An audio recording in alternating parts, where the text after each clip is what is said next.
finally, the night is here. Purple carpet for Hotel Cocaine. I mean, how does it feel for being here tonight? Incredibly exciting and fulfilling. I feel very grateful. We spent about a year making this series, and we straddled the writers and actors strikes on either side. So to be able to bring it to fruition and share it with the public feels, incredibly gratifying.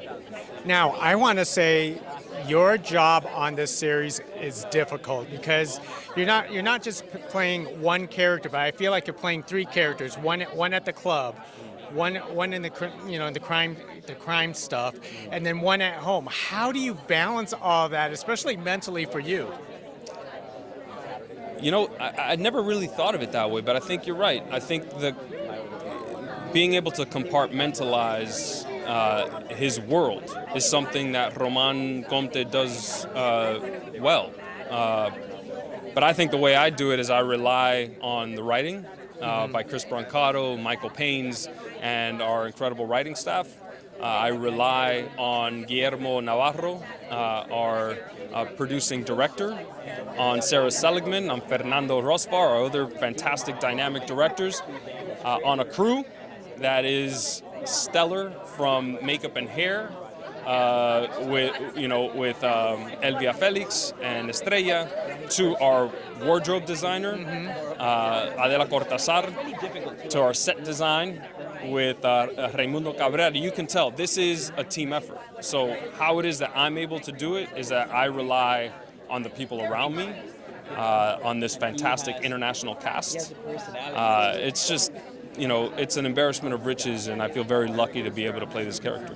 Now, of course, we had a conversation earlier today that you have a Cuban background. So, Cuban has a certain culture. They have a certain line of thinking. How accurate is Hotel Cocaine when it comes to Cubans? Well, I think, being Cuban American is not one thing.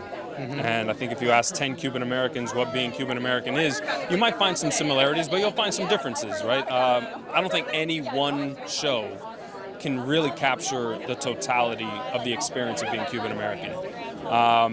What our show tries to capture, and what myself and Yul, being two of the regulars on the show who are Cuban, we wanted to infuse a script that was written mostly in English and give it a South Florida Cuban American authenticity. And what that translated into was to move away from the English and add much more Spanish. And then in addition to that, add Spanglish, which is really our native tongue in South Florida. And then add Cubanisms, but also add the reality of what and how Cubans thought, not only about the United States, but about the CIA and the DEA, about Cuba, about Castro, to add some authenticity to the world view of Miami at the time. Well said, well said. Last thing, being on this production, what surprised you the most of the 70s and 80s? How uncomfortable platform heels are. That's surprising because they look a little comfortable. They are not. Platform heels are not comfortable. I highly dissuade you from wearing them.